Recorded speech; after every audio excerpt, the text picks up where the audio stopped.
hello. Welcome to the show, Stefan.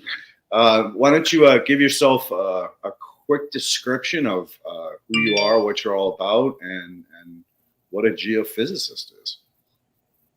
Sure. Yeah. Thanks for inviting me on, Leighton and Ken in the background.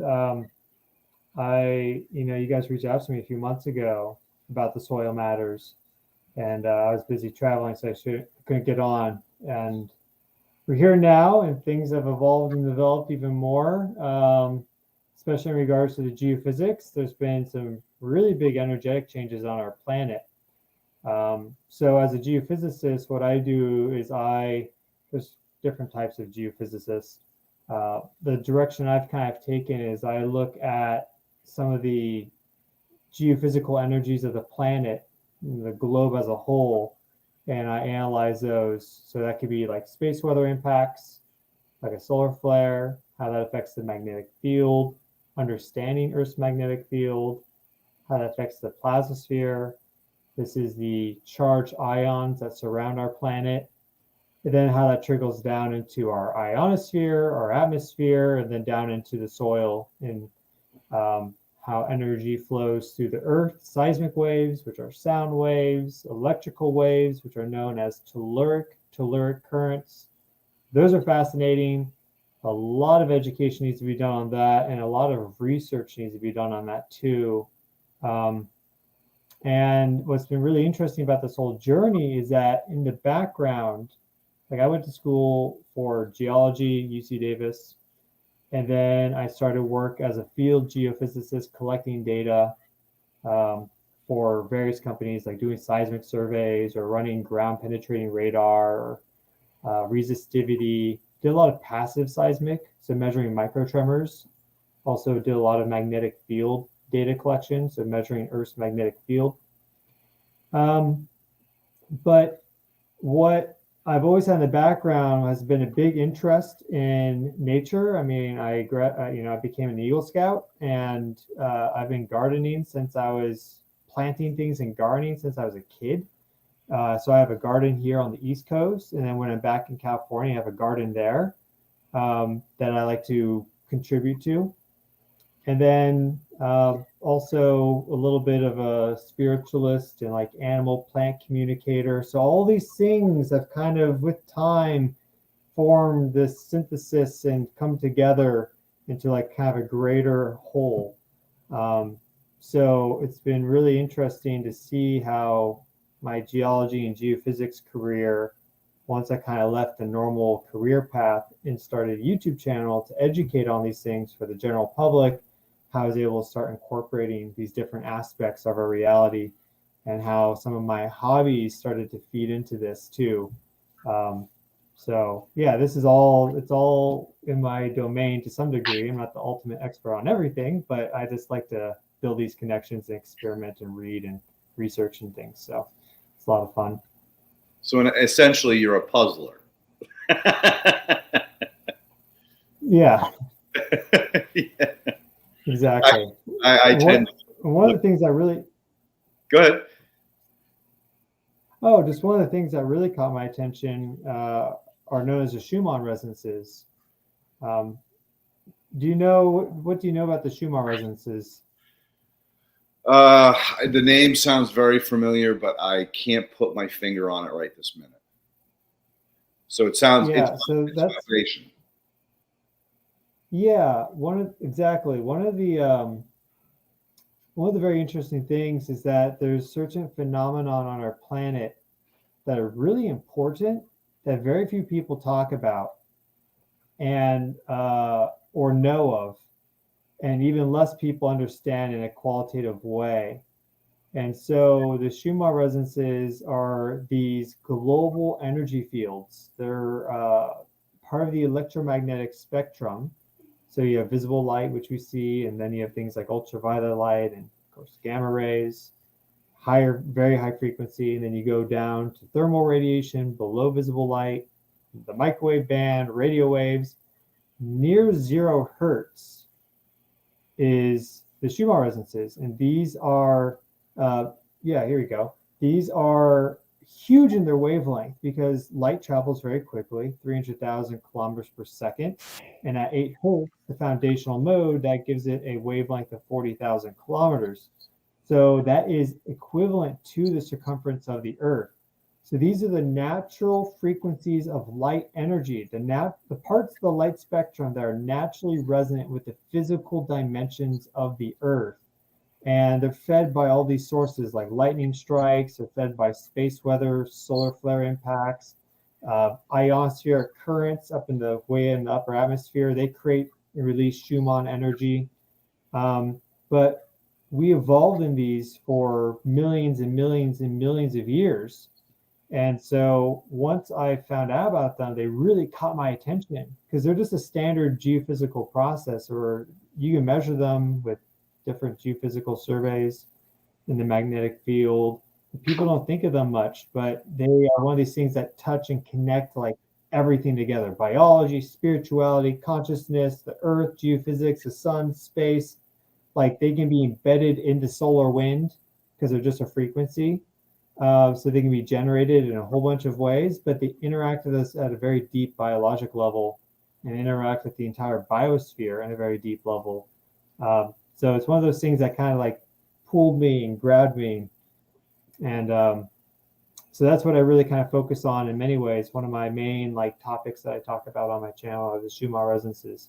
And they're starting to become more well known just in general as people start to think more about Gaia consciousness and like how are we actually affecting our planet energetically, consciously. So we would talk about these as positive vibrations. In other words, a lot of people say low vibration people are energy vampires, depressed. High energy people are more upbeat and positive in thinking. But in a lot of ways, what you're talking about is actually kind of opposite of that theory, where you're connecting with the whole, the one, what is the singularity of the solar system beyond our planet too. Is that a Godhead, whatever you want to call it? I think they're one aspect. They're not like there's people have put out like hypotheses and theories that consciousness is electromagnetic because you can measure brain waves and those are correlated to different states of consciousness. I think that they're one important aspect of consciousness, but I think consciousness goes beyond that. But what's interesting about the Schumann resonances, this idea of like higher vibration is better, lower vibrations not as good. They're both valuable. Lower vibrations travel further. So if we're thinking like our biofield, for example, like this guy, like that, for example, your lower vibrations are going to travel out to a larger extent. And so you just want to make sure that's encoded with good information or, positive energy or just your true soul, like spiritual energy. And if you look at brainwaves, for example, like delta waves, 0 to 4 hertz. These are like the deep rhythms for sleep. Theta waves, 4 to 8 hertz, which is like REM sleep and dreaming. That's where a lot of like your most important information is stored because they cycle the lowest. They have the least amount of information density, but they're also the strongest and the least likely to be disturbed. High frequency rhythms can kind of turn on, then turn off. They're a little whimsical. So you want like these low frequency rhythms are incredibly important. And just because it's low frequency doesn't mean that it's bad. It's just what's encoded in there. What's encoded in these lower frequencies is more difficult to change, more resistant to change. But if you can encode your low frequencies, or just in general, the low frequencies are encoded with good information, then that allows for the evolution of basically everything up beyond that to be easier, because they provide kind of that background signal that everything builds on. So the idea of like low vibe, high vibe is not 100% correct in my opinion. It's not as nuanced of a perspective as it should be. And I'm so glad I brought we talked about that, because it is a great mystery. It's kind of like a show we did recently where monks actually transcend In other words, they go into an inner state where essentially their mass is lost, and they end up being like this little shrunken human when they're left, and basically they've expelled all their energy. But and what I mean by that too is that, again, it's like people, I don't think people understand what or believe what we're talking about as a fact, that this energy, this vibration, whether it's a positive, negative, a high or a low vibration, they're all very similar in the essence that is what you are, your consciousness, your spirit, your energy level. Mm-hmm. So I'm glad that we clarified the fact that just because it's a lower vibration doesn't mean that it's a negative vibration. It's just as you clarified, stronger, so more powerful force of energy. I think that it might kind of help if we talk about P and S waves. The difference between, in the earthquake, the motion and the energy release. Can you talk a little bit on that? Yeah, there's different types of seismic waves. This is my heart's kind of longing to go back to seismic work because I did so much just a couple of years ago. Just last night, I was looking at like all the surveys I did in my hometown. They're like 100+ seismic surveys, and it was just really fun going out there and collecting the data and interacting with the community and seeing how the geology changes pretty rapidly in a small area. And you can measure that using these different types of seismic waves. So a P wave is a compressional wave, and you actually have particles compressing together, and kind of the wave oscillates in this way. And then you have shear waves, where the particles go like this, and they shear past each other, and they translate that way. And then you also have surface waves, where you actually get this undulation like this, and it's strongest at the surface. Surface waves contain most of the energy of a seismic event. Or if you take a sledgehammer and hit the ground, it'll be mostly surface waves. And all these are measurable as microtremors passively. So you can put a geophone or a whole bunch in the ground, and the earth is always vibrating. The earth is not some still thing. Even in the quietest spots, you get these microtremors, these vibrations that exist. So, for example, the low frequency vibrations are really strong near the coast because you have the tidal action coming in, the waves breaking, and that puts in really low frequency vibrations, and that propagates out into the lithosphere, away from the coast. And so back this summer with Hurricane Hillary off the coast of Southern California, it was actually loading that area with more low frequency vibrations than normal, because it turned into a tropical storm. But at one point, when it was a hurricane, it was creating all this spot of energy, and it was just creating a bunch of vibratory sound energy that was actually being able to go through the ocean down into the crust and then propagate outward. So Schumann resonances are light waves, P&S waves are sound waves, but they're all vibrations, and they all behave similarly. Waves, vibrations, frequencies. The physics is pretty similar across the board, and the environment interacts. The environment interacts with that. The biosphere interacts with that.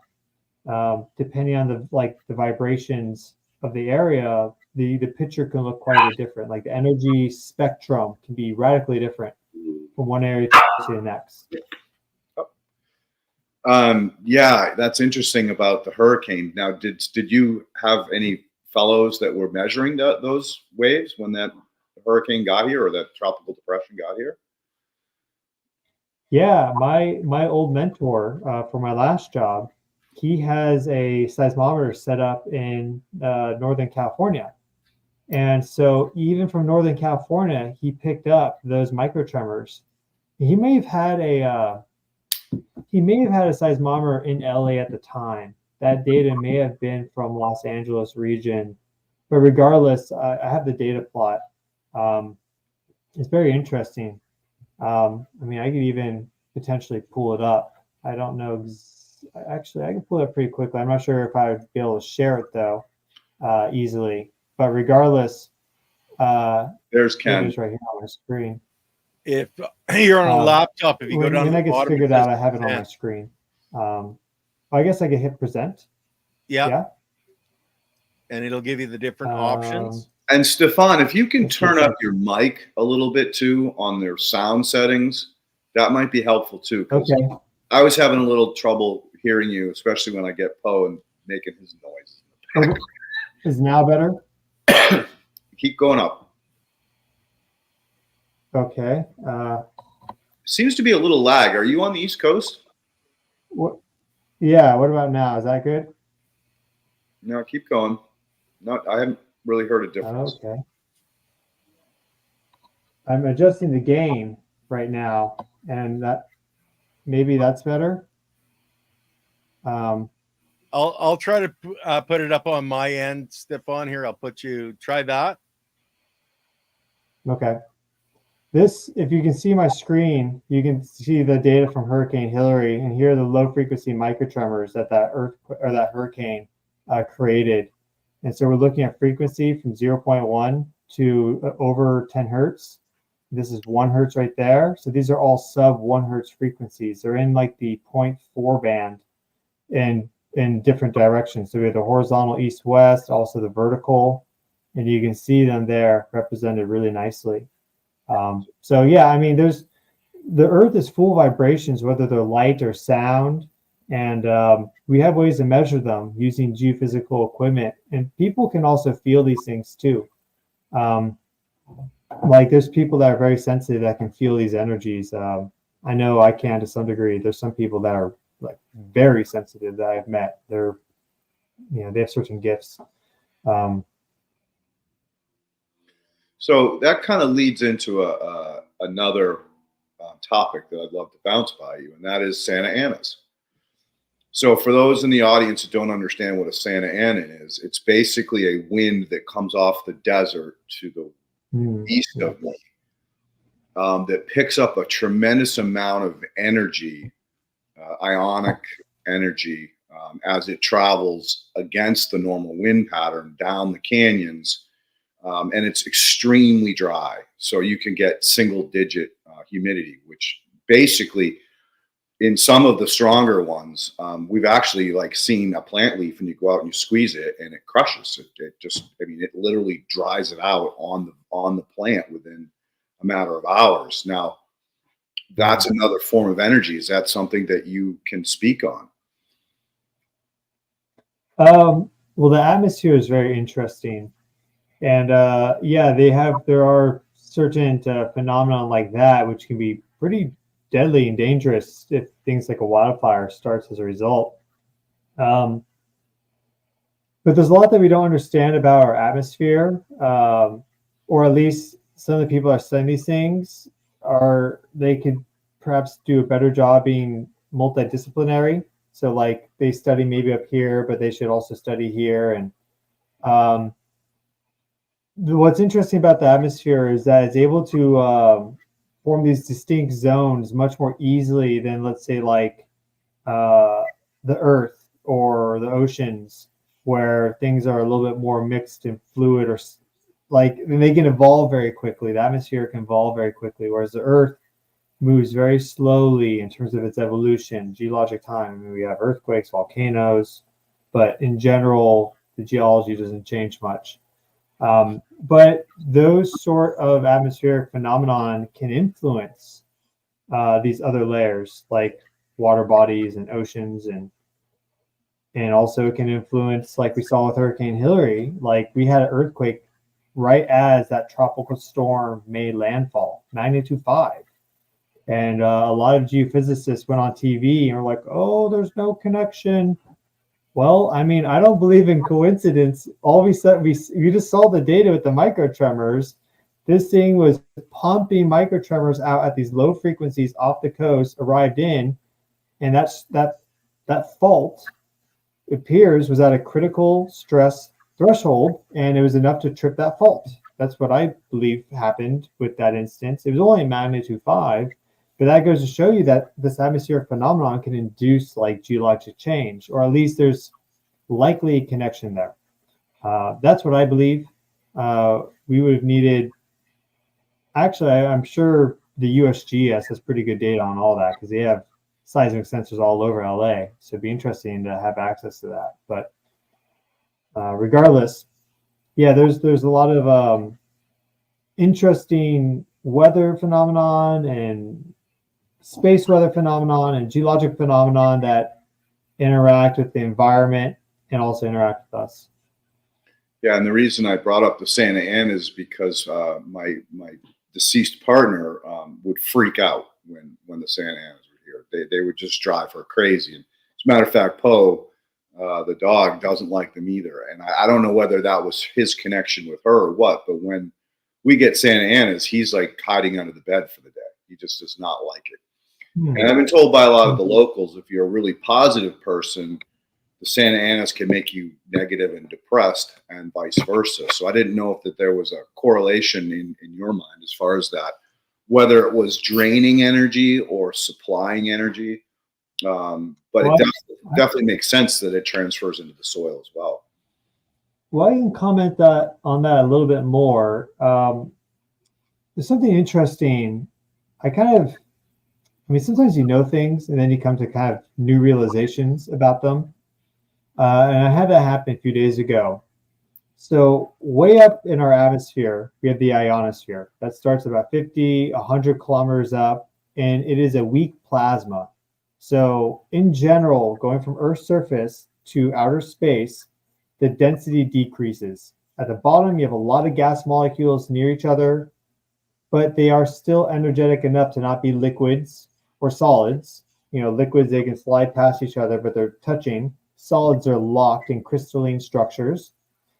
And with gases, you know, they're able to move freely. And the more energetic the gas, the more they spread out. And so as you go further up in the atmosphere, you have the more energetic gas molecules. They need more space. They have more energy to push against gravity, you could say. So they go further and further up. And so the ionosphere is the section of the atmosphere going from, let's say, 50 to 1,000 kilometers that is energetic enough to be a weak plasma. Not all the molecules are plasma ions. They're not energetic enough to be plasma, but some of them are. And then if you get beyond the ionosphere, you actually get to the radiation belts. Those are all plasma ions. These are very energetic. The molecules can actually split apart, just protons, just electrons, just oxygen ions or whatever. And so what's interesting, though, is that there's a lot of energy in the radiation belt surrounding the planet. There's a lot of energy in the ionosphere. These ionospheric electrical currents that exist way above us can induce telluric currents in the ground surface, and actually trees and plants connect to those. When we stand barefoot on the ground, we connect to them. They influence our biology. I want to get into that at some point. But down at the surface where we are, we have the highest number of these molecules because it's the most dense.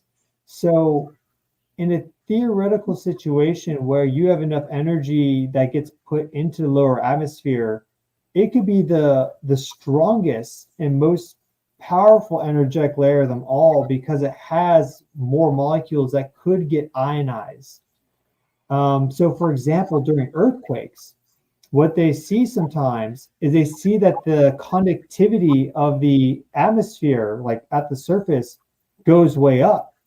Specifically, they had measurements with an earthquake at Alum Rock, which is near San Jose in the Bay Area, so just south of San Francisco. And there's the Calaveras Fault there. I used to live just nearby. I've been there. There's all these interesting hydrothermal things you can see there, and vents and stuff. And there was an earthquake that occurred there. It was like a magnitude 5 something. And before that earthquake, all the conductivity sensors of the South Bay, they started to go up dramatically. And then some of them actually went off the charts, like the actual measurement scale, because they're not used to measuring conductivities of the air that high. It's so rare, or maybe they didn't think it was possible or whatever. It actually went off the charts for like 12 hours. And then the earthquake occurred at the middle of that blackout zone. So what was happening was this earthquake and the ionosphere in conjunction were basically pushing energy into the lower atmosphere, making it more conductive.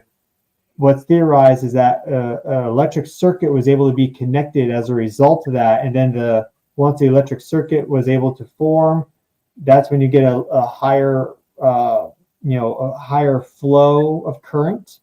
And that is able then perhaps trigger that fault to rupture because it needed enough juice to kind of break those bonds at the very fault seam.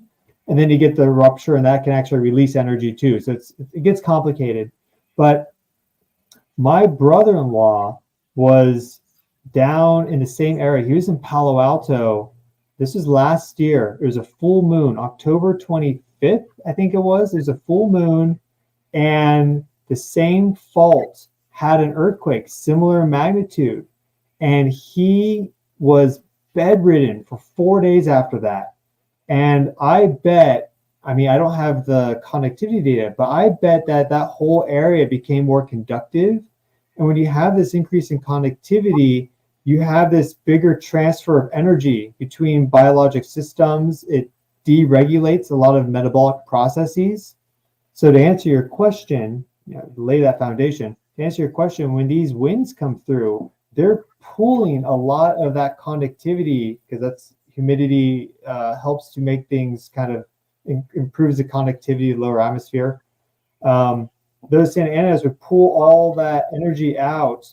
And as a result, now if someone has a very strong, let's say, biofield, their energy is just being absorbed really quickly into this kind of like void, you could say. And that could leave them drained and tired and everything. That would be the hypothetical framework that I present for that. So would you call it like more like static energy when it's like negative or low humidity, whereas high humidity, like you've been out in a thunderstorm when it's raining, you're just like your hair standing up on end and you're getting lit up by that energy. So is that a positive and negative example? Positive and negative is a little difficult because when it comes to electromagnetism, it's kind of more just relative. You could have something that's positive. Let's say the ionosphere. It has a voltage of 250,000 volts. That could change, but that's huge, right? The outlet in your wall in the United States is 120, and then in Europe it's 220 volts. So up above us is 250,000. So that's what Tesla. He was like, okay, let's try to get into that because that's going to power the entire plant. That's a weak plasma. That's not a strong plasma. People are absolutely affected by the full moon. That also influences energies. So the thing, though, is that if you had something that had a higher voltage above the ionosphere, all of a sudden the ionosphere would now be the negative because it has a lesser voltage. Its potential is less than the other one. So it's very relative. So there's all this energy in the earth, but we call it 0 volts. We say it's neutral. Whereas if there was something that was even more like decharged, then that would be the neutral, and the earth would be considered teeming with energy. So it's all relative. It's like also something could look black, like you have some parts of the sun, like a sunspot, it looks black. That's just because in comparison to the rest, it becomes dark, but it's still, of course, incredibly bright and emitting tons of energy, but it's just black in comparison. So yeah, these energies are relative, but that's still important to know. Let's say in regards to interacting with others, like where's their energy, where's yours, or I could think of that, maybe next time I do some gardening, I'll keep in my mind the energy of like the idea of what are the energy potentials of the different plants and how are they interacting that way? Because a tree is going to have a much bigger potential than a tomato plant, which will have a much bigger potential than a weed. And is it balanced and harmonious? I like to think of things like that when I do my gardening. So have you seen the latest information on these new sensors that people have where you can actually listen to the different plants? They actually play a musical genre, for lack of better words. Yeah, those are really cool. They're also a little bit of a gimmick. I'm glad people do it though. What effectively they're doing is, I mean, you could hook any one of us up and do the same thing. Is they get some interesting, funny sounding like synth board, and they amplify the signal. And what effectively they're measuring is little changing currents or spikes in voltage from, let's say, the mushroom or the plant. And yeah, they're kind of random, so it makes this interesting, like, experience that you could meditate with or whatever. But you could do that with an apple. You could do that with you. You could do that with a lot of things that are alive, because if they, I mean, everything's brimming with electromagnetic energy, biologic energy. But a lot of the sound effect of it comes from how they modify those electrical signals. First they amplify them, and then they put on specific, like the way they transform how it sounds and everything. But yeah, it's a good example of like how things are alive electrically. Like the electric body, the electric mind. That's something that we've known for a long time now, but we're just starting to kind of incorporate that into our collective understanding. Yeah, it was traditionally woo-woo to talk about it, but I mean, some of the most recent discoveries showing that each cell has a millivolt rating, and if you could actually connect all of those cells, technically you could throw lasers out of your fingers. Now you'd kill yourself doing it, because you'd kill all the you'd release all the energy from the biology, therefore rendering it useless. But it's still kind of a cool concept to think of the human body as a capacitor, for lack of better words. Yeah, every cell. There's what's known as the cell potential, and you have healthy cells that they have a big potential. So it's a negative potential. It's like negative, let's say 40 to negative 80 microvolts across the cell membrane. And so the cells that divide the least, they differentiate the least, they will have a higher like negative cell potential, greater. And then the cells that are dividing, what happens is that cell potential drops close to zero, negative 10, maybe negative 20, or even 0 microvolts, and that triggers mitosis. What happens with cancer is that it stays near 0. So instead of dropping to 0, the cell divides and that restores back to like negative 40, negative 60, negative 80 microvolts. Is that stays near 0, and it starts this crazy replication process. And then it starts to create multiple nucleuses in the cell, so it becomes multinucleated. So it's not just one nucleus with the DNA inside in every cell. It's like 3, let's say, and they're deformed and everything. They have all these problems. That's all bioelectric signals that they're reading. DNA, in many ways, is like reading this bioelectric gradient that exists, and that's what's informing how the DNA expresses itself in the proteins it produces. And the most important cells differentiate the least. For example, our nerve cells have the highest negative cell potential at like negative 80 microvolts, and they don't differentiate. They're not splitting, and so they're very, very stable. But when you get those cell potentials to drop and then stay dropped, that's when you have all these problems. And our environment influences us in regards to that. For example, pulsed electromagnetic fields, like the Schumann resonances at 7.8 hertz and 14 hertz and 20 hertz and 25, 33, even like the power grid at 50 hertz in Europe or 60 hertz in North America, these pulsed electromagnetic fields are alternating current. So they're going back and forth like this. It's not a direct current. It's not a static magnetic field. It's a magnetic field that's being pulsed out. That can change cell potentials. I'm doing research on that right now for a new video on PEMF. And so they've shown to be able to help with cell proliferation, cell differentiation, gene expression. It's also been able shown to induce cell apoptosis, so cellular death, pre-programmed death. It's been able to show or induce maybe even like it fuel the growth of cancer. It depends on a variety of factors, but these energetic fields that surround us, whether they're man-made and artificial or natural, like the Schumann resonances or telluric currents, or atmospheric gradients like the thunderstorm, for example, the Santa Ana winds, they influence us deeply at our biologic level. And yeah, that's one thing I'm doing my best to educate others on, because once I learned it, I felt like it's my mission to connect these things and then help people learn this and to improve their health and wellness and everything. So I assume you know about the Rife machine, right? Yeah, that's what I'm talking about effectively. That's one they call them Rife machines or PEMF. I have one right behind me. Yep.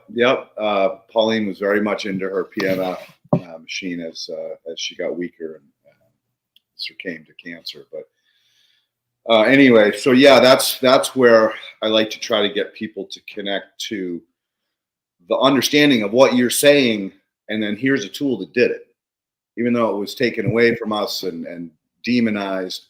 That information had been out there since what, the 20s, I think, is 30s when he created that machine.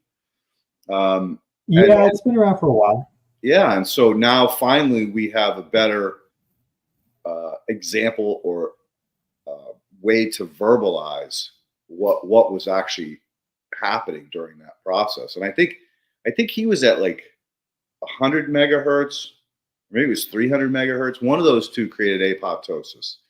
Literally just watch the cells blow up. Yeah, different frequencies have different effects. The strength of the applied field also matters, and it also changes depending on the cell type. So the cells that have the largest influence with pulsed electromagnetic fields from like these Rife devices, or let's say like just the power grid or the Schumann resonances, it depends on the frequency and the amplitude, and the cells that have the biggest effect are undifferentiated cells, so stem cells and cells that they're maybe not stem cells, but they're still kind of figuring out what they want to be. They haven't decided yet. And one of the things that's been most well established with pulsed electromagnetic fields is that they are really good with helping with bone fractures and tendon repair and connective tissue problems and bone healing. And you have kind of a scale. Connective tissues are piezoelectric, they're semiconductors. So they can conduct current, they can not conduct current. It depends on a variety of factors like the mechanical pressure put on them, the status of the water that's hydrating them. But bones contain within them in the marrow all the undifferentiated cells. So that's why the strongest effects for pulse electromagnetic fields, which they've known about since like the 60s or so, is that it helps with bone regrowth and fracture healing. There's people, so many case studies of people that had bones that weren't fusing, they were just not healing, and then they applied the pulse electromagnetic field, and within like a week all of a sudden repair started. Because it was able to just give enough juice to some of those cells to get the party started and get the whole healing process underway. But then for other cells, you don't necessarily want PEMF playing around with their electromagnetic signature. So yeah, there's still a lot that we don't know because there's so many frequencies and so many different amplitudes and so many different cell types. So a lot of exploration still, but we do know some of these really important things like cell potentials in cancer and PEMF and how that helps with bone regrowth and how like Schumann resonances, the 0 to 40 hertz range have the same strength and frequency as our brain waves, and they interact and synchronize with our heart rhythms, and they interact with our autonomic nervous system. So sympathetic or parasympathetic, are you relaxed? Are you stressed? All these things are connected. And yeah, it's really, really interesting how the geophysics connects to the biophysics. And more people are becoming aware of this, which is really cool because it's really powerful once you learn this. So do we dare go down the difference between a wave and a particle? Oh, we could. Please. Yeah. Would you like me to? There's so I'll at the start. At the start, we're probably going to have to revise what we know on light in like 50 years. Like we'll probably in 50 years time think what we thought was like, yeah, okay, yeah, we have a better understanding now. I mean, Einstein, one of his last quotes basically was like, we don't understand this stuff. Like even after 50 years and dedicating my life to it, I still don't understand it. So, but what it seems is that waves are like the cumulative expression of light photons. Photons are the quantum of light. At this moment in time, they're the smallest like known like unit of light. So maybe we'll discover like a more even smaller unit of light in the future. But at this moment in time, they are the quantum, which means they are the smallest known unit of light. And they travel in these photons, these little particles, these light photons that have no mass, and they travel at the speed of light, so 300,000 kilometers per second. And effectively, they're creating disturbances in electric and magnetic fields. They create them, but they also disturb them. So when it's traveling, it's then creating kind of this wave function, right? It's like a boat going over the water, and you get the ripples coming off the sides like this. So it's creating these disturbances. And waves are the collective aggregate expression of those disturbances. So when you have a radio wave, for example, it's multiple, like many photons that are oscillating together that create this larger wave function. And they've done experiments where they're able to like capture individual photons hitting like a strike plate, and they'll see the wave distribution form as they capture more and more of them. So at first it looks random, but then as it gets hit 50,000 times or more, then you start to see that wave expression. So it's not that a photon is a particle and a wave, it's that multiple photons together become waves overall. Like they form wave expressions. That's our best understanding at this moment in time. And that was beautifully put, dude. Love the way you explained it with the moving, that particle traveling is what's creating the waves. Because you're right, we're going to have to describe light in I hope less than 50 years in a new way. So like so many other things that we don't really have, they're phenomenon. They're not something that we can prove at this point in time. So thank you for that, because that meant a lot to me. It's one of these subjects that I can't talk to people about because they're like, yeah, right.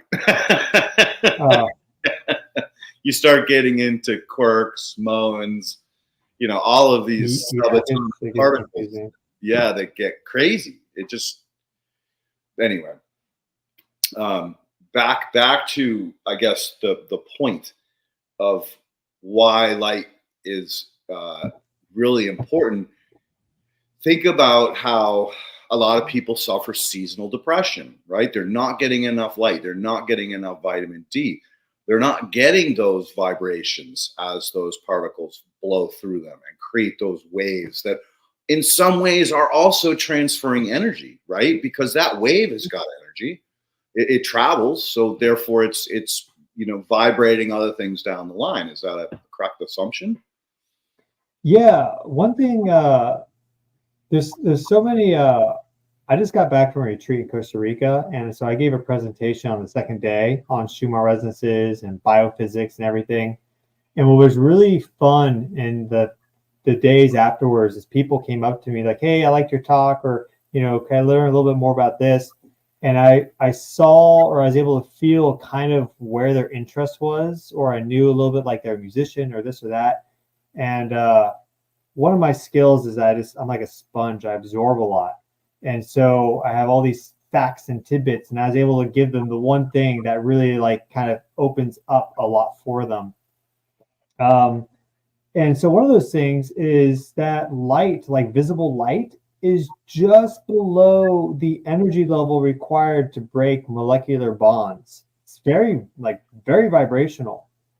I mean, ultraviolet light is just right above it, right? And that's strong enough to create inflammation and sunburns. And if you hit your skin with ultraviolet light enough over time, it'll break down DNA enough times to actually create cancer. And that's just sitting right above light. So visible light is a very, very, very energetic part of the light spectrum, and we're interacting with it with our eyes. And so, yeah, we're taking in a lot of energy that way, energy and information. And then all the frequencies below it are also impacting us.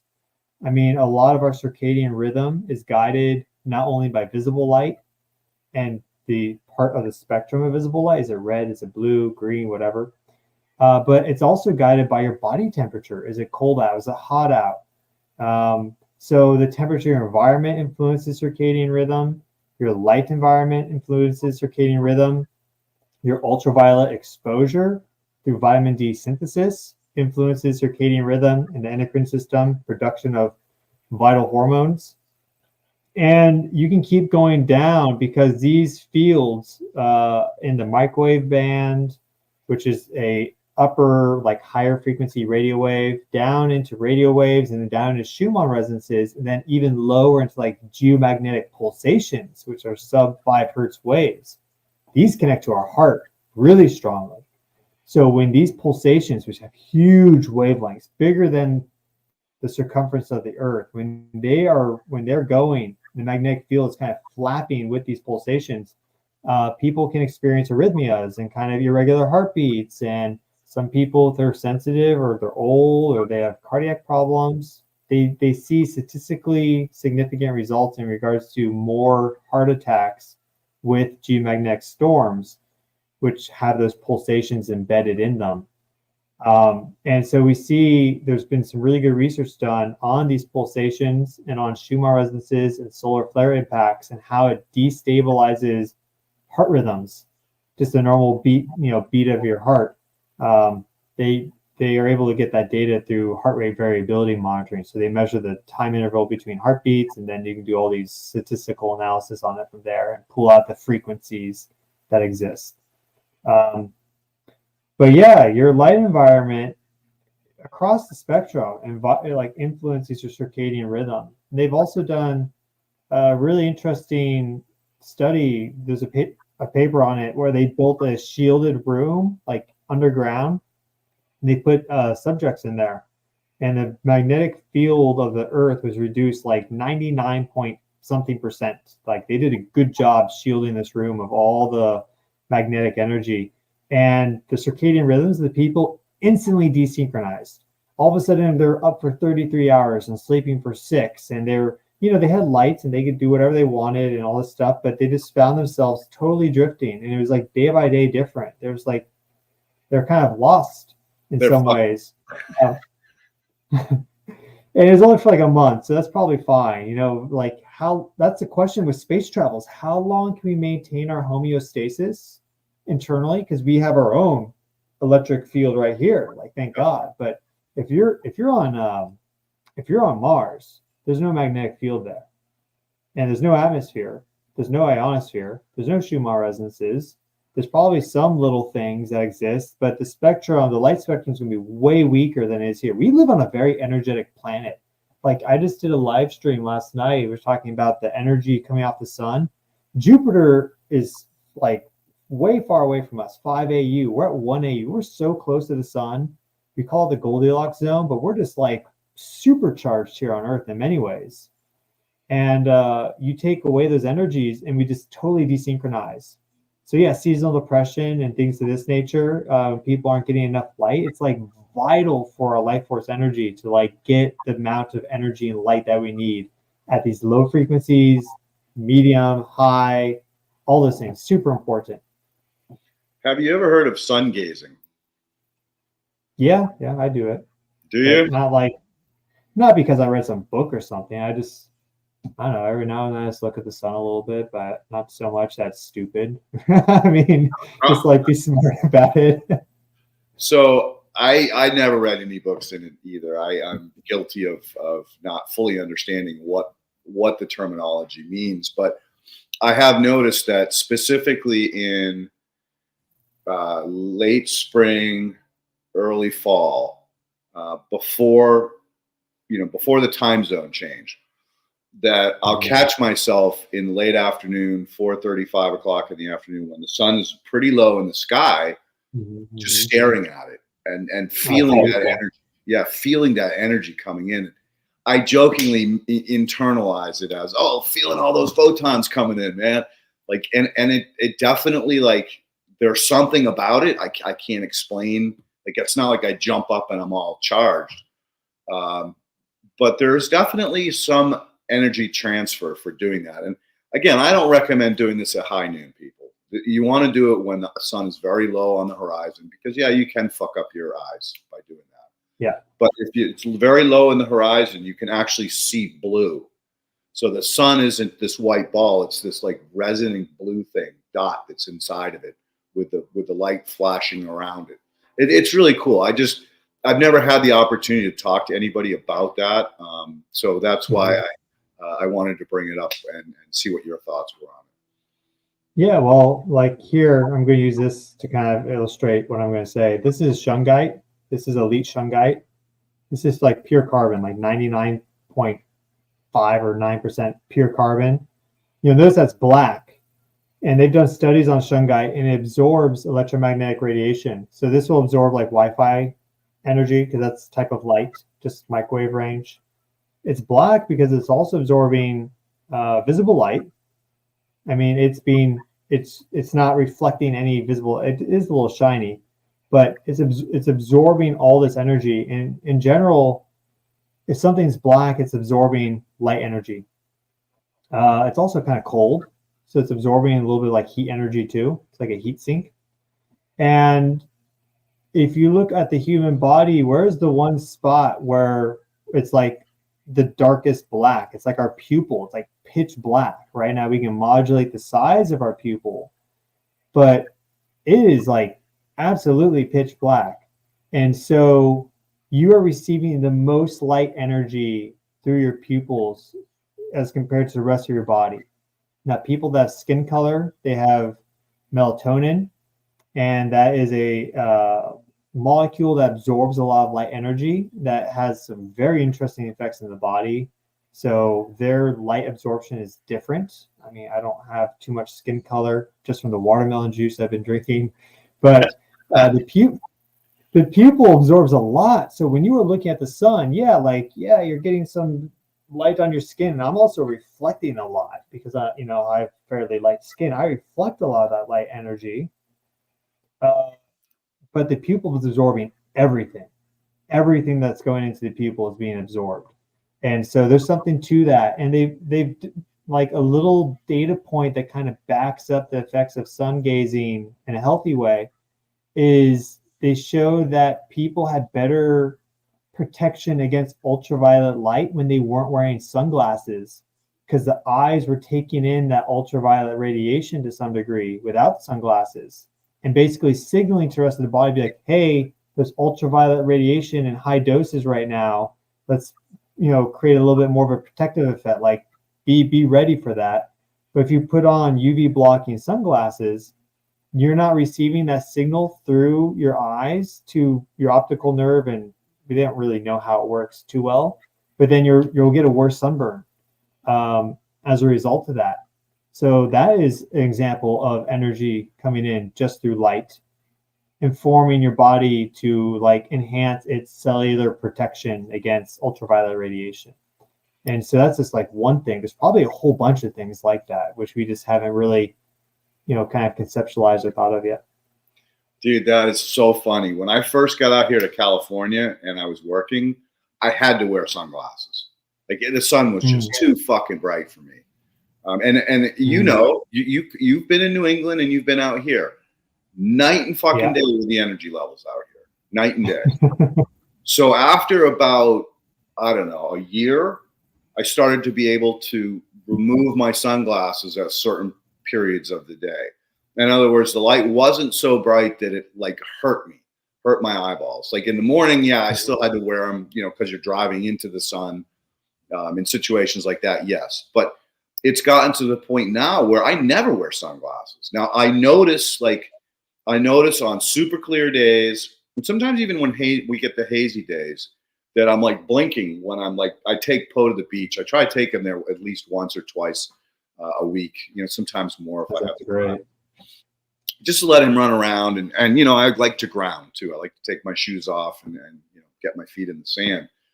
And I've noticed that, there are days when it's still kind of hard for me to keep both eyes open. But even still, at the end of the day, I can sit there and stare right at the sun. So I think what you're just saying is that my body is way more aware of this than I am. Yeah, I think that's probably true for everybody. And I don't burn. I don't burn. I turn like deep red color. I never get a sunburn. Interesting. Yeah, it is. I've had some wicked burns at Cali. Oh man, they were giving me not you. Yeah, they were giving me such a hard time on the job sites. They're like, man, you just get darker and darker and darker every day. Do you ever get burned? And I'm like, no, I'm one of those kids that as soon as the summer came off, shirt came off, shorts came off, and I wouldn't burn. I would just turn slowly but surely a darker maroon color. So it must be heritage. Interesting. Yeah. I don't know. Maybe I'm more susceptible to these light therapies than some people, or maybe just I'm more aware of it. I don't know, or not aware. Aware of it subconsciously. Oh, that was off the subject. All right, so I'm so glad we went there. That was a great explanation again on understanding like why sun gazing would have an effect, because it is the pupil, the darkest point, which would absorb the most amount of light. So that was awesome. Now, sound therapy. Mm-hmm. There's a tremendous amount of information from Tibet.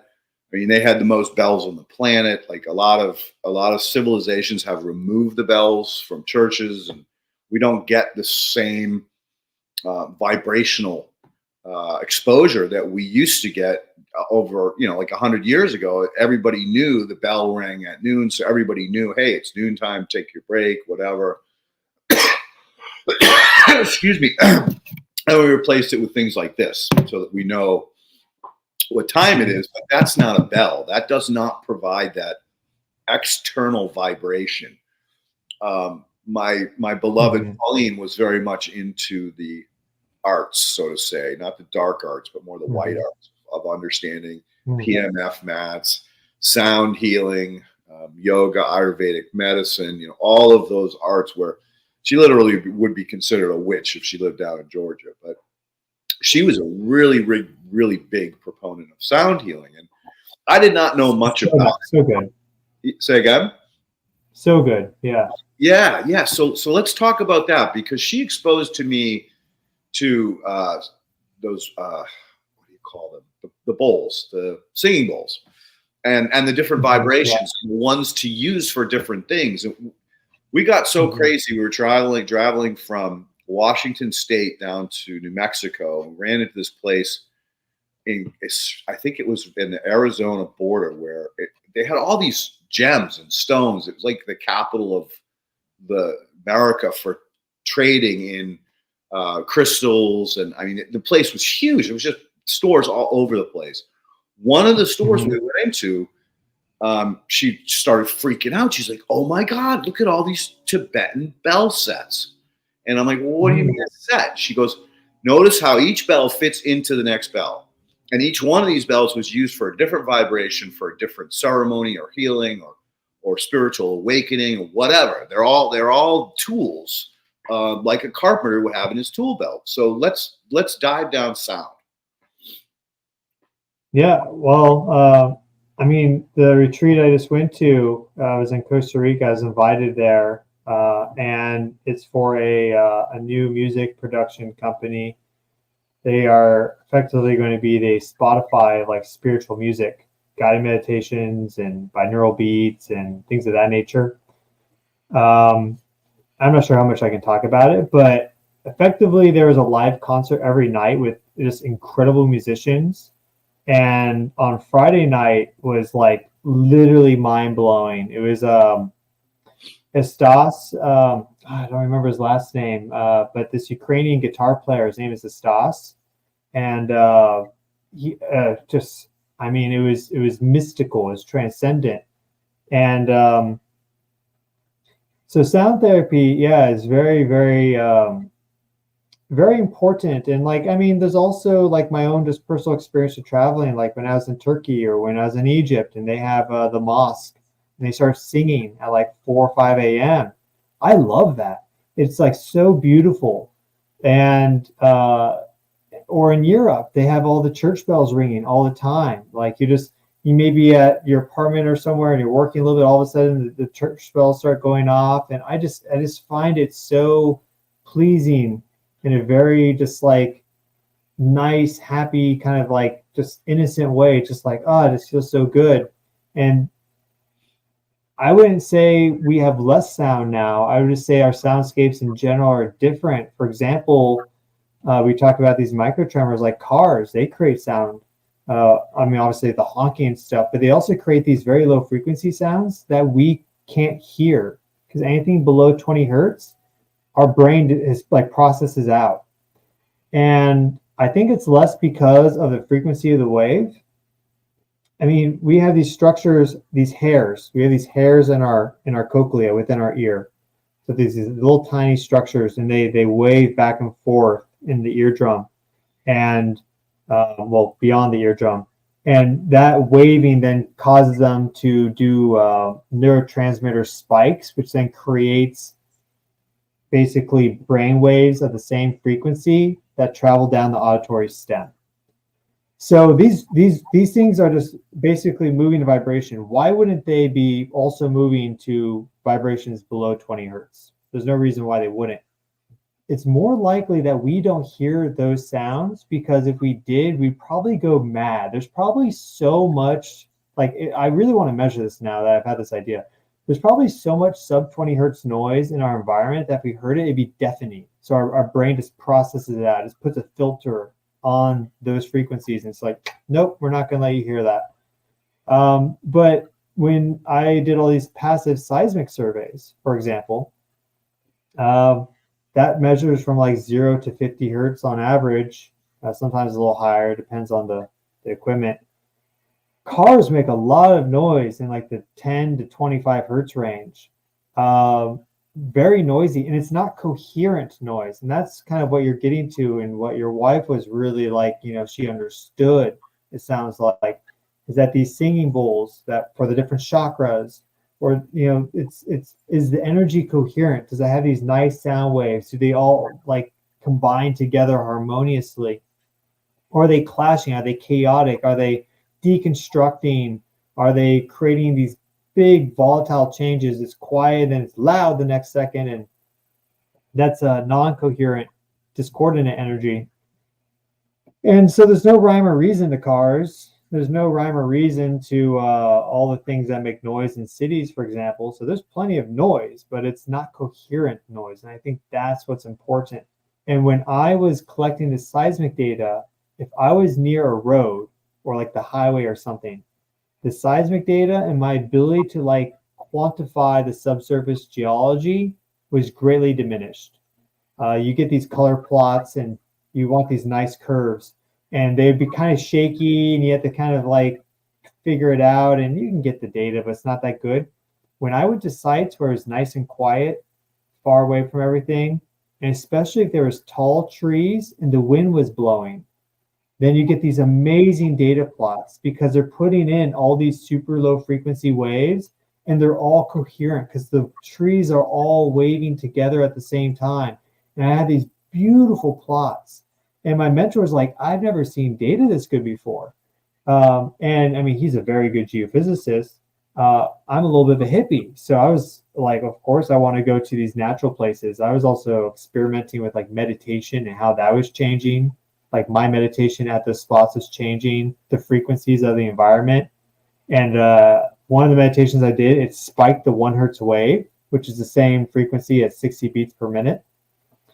So those energies are really important. We don't hear a lot of them, but they exist. And I think in general, there's less coherent energy in certain places of the planet, and then certain places the natural coherent energies exist, and then other places where we have the technology, like Tibetan music technology. You call it technology, for example, of building coherence. And this retreat I went to, all the sound healings and vibing straight out of source. Exactly. Like when you have good music, it just takes you so far up. It's so valuable and so important, I think, for maintaining good health. And you could boil it down to just what are the vibrations that you're experiencing. Is it full body? Is it just here? Yeah. So one of the interesting phenomenon with when you're working with someone who is energetically connected and is perhaps, in my case, more often not, doing some kind of meditation with sound healing using these singing bowls. First you start to hear the tone, the vibration, and as it builds and builds, it starts to go wah, wah, wah, wah, wah. So it's more of a pulse and less of just a straight note. And I never understood what that was, but it sounds like it's a resonance. It's a form of resonance. Because that's a beat frequency. When these waves combine together, you can take two high frequency waves that have different frequencies. So let's say like 150 and 130 hertz, and you play them at the same time, it'll create a beat frequency of 20 hertz.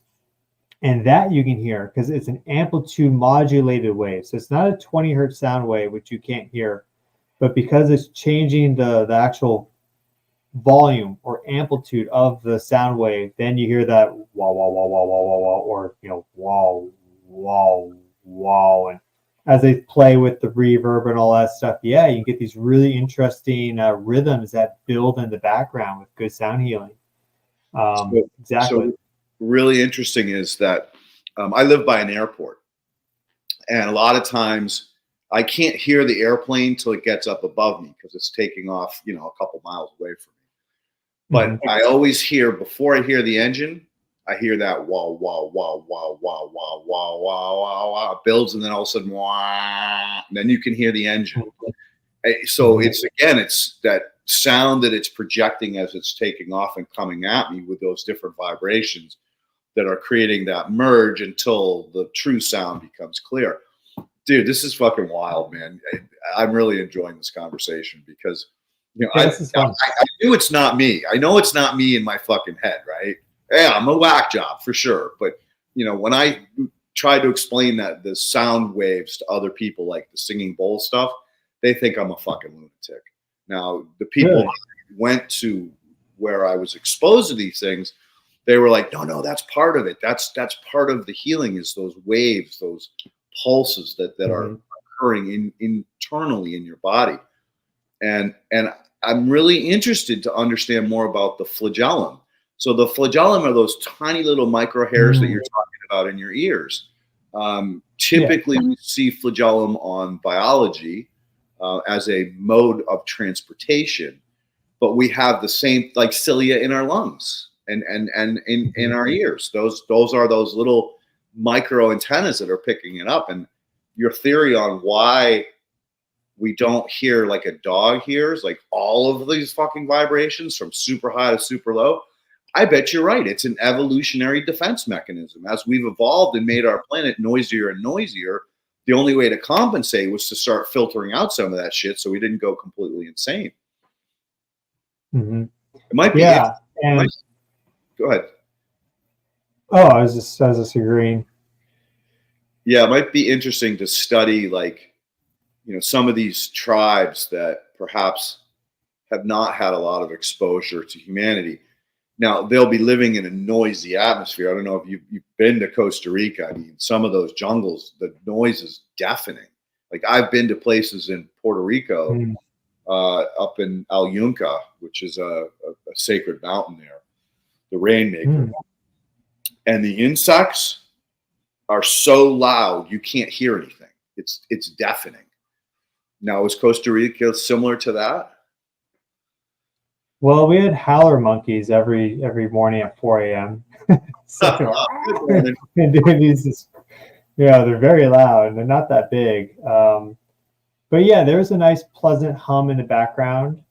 It was kind of a contrast because this summer I was in Ukraine, and so I spent a month. I was kind of all over the place, but part of my time in Ukraine was spent in the Carpathians, and it was very quiet. And one reason why is that they have the closed airspace. So there's no normal air traffic going into Lviv or Kyiv or anything, Odessa. So I only heard like one plane the entire time. And that was actually, that's a different story. It was like a kind of like a war thing. But regardless, they don't have many birds there in the Carpathians. There's no real insects. I mean, it's kind of a bland landscape in many ways, because I guess just over time, the Europeans didn't want bears and wolves or whatever. And so I was tent camping at this place. I like to tent camp.